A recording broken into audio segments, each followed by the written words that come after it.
sinigang. So yun guys, magluto tayo ng sinigang na bangus.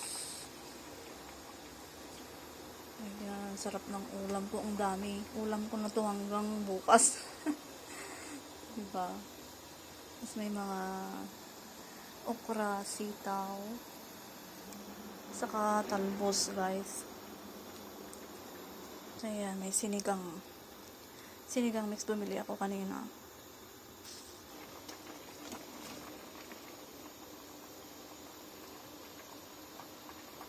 So yan guys, ang sarap. Yan na guys, luto na. So yan na guys, kain na tayo. Luto na yung sinigang. Sinigang na bangus. Let's eat. Sarap.